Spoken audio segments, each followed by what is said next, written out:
تعالوا نعمل مع بعض النهاردة الغريبة بطريقة سهلة وبسيطة، وأعرفك فيها كل الأسرار. إزاي ما تطلعش معاكي مشققة ولا مبصمة بالمنظر ده، وإزاي تبقى دايبة وناعمة معاكي وبمكونات كلها من بيتك، وبجد أحلى وأطعم من محلات ألف مرة. وكمان مش لازم نكون عندنا يعني إن إحنا في رمضان وداخل علينا العيد، لا بجد يعني جنبها جنب كوباية شاي يا سلام على الروعة.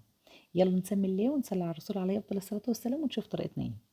مكونات طبعا الغريبة معانا بتكون سهلة وبسيطة جدا.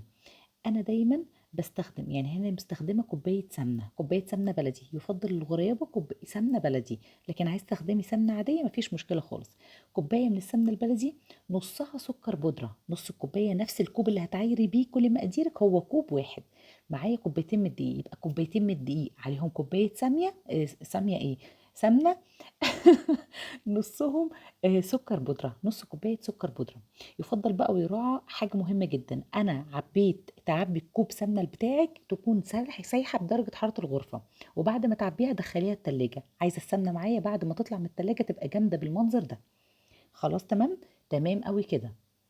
هنفضي بقى معانا في بولة كوبايه السمنه بتاعتنا، بعد كده هنزل بنص كوبايه السكر البودر، وانا عامله هنا كميه بسيطه، ومعاها باكت من الفانيليا.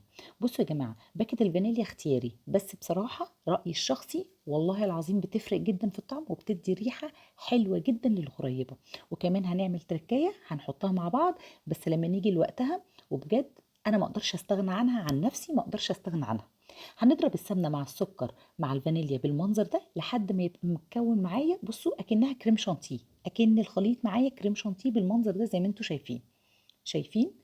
بس كده سهله وسهوله مفيش مشكله خالص. طبعا يفضل بمضرب كهربائي، لو هتستخدميها بايدك يدويا هتاخد وقت معاكي شويه.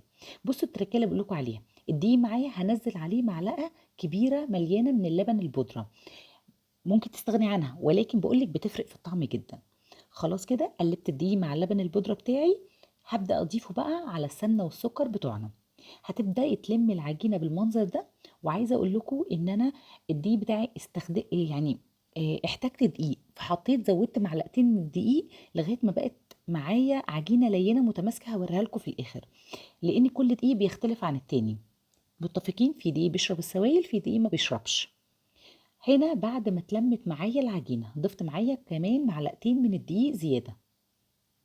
شايفين؟ طبعا ايدك اللي مش نظيفة، هي طبعا عجينة بتلزق، ايدك اللي مش نظيفة دي لا، نغسل ايدينا ونروح نختبر العجينة، ناخد حتة كده نكورها في ايدينا وتدوسي عليها، لو مش بتشقق معاكي خالص يبقى كده عجينتك تمام قوي.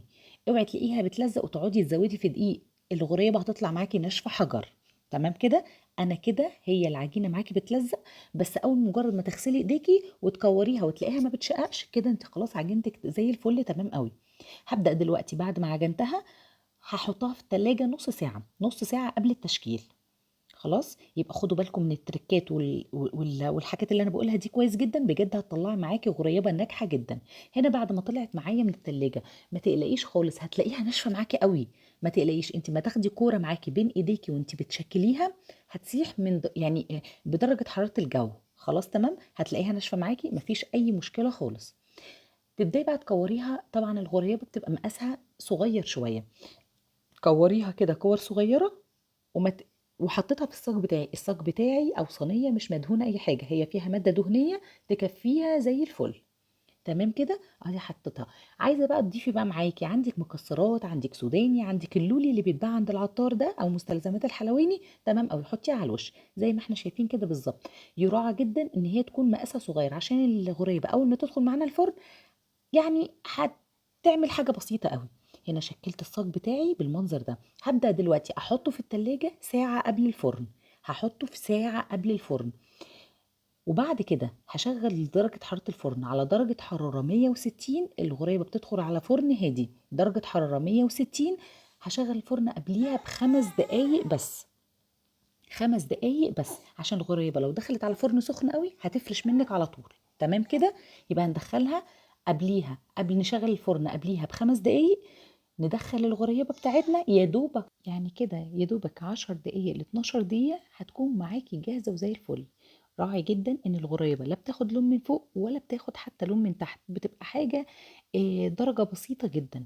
هنا بقى بعد ما طلعت معايا من الفرن، يراعى جدا ان انتي ما تلمسهاش اول ما تخرج من الفرن مباشره، لان هي هتتهري في ايديكي بسرعه، لازم تبرد شويه وبعد كده تبداي تمسكيها. شايفين اللون معايا واخد لون خفيف جدا عشان تطلع الغريبه معاكي ناعمه ودايبه معاكي، بجد هتطلعي احلى غريبه. خدي بس بالك من الملاحظات ديت اللي هي التسويه، وبجد هتطلعي غريبه ناجحه جدا من اول مره كمان، ولا مبصمه ولا مشققه ولا اي حاجه. يا ريت لايك وشير لو عجبك الفيديو، والسلام عليكم.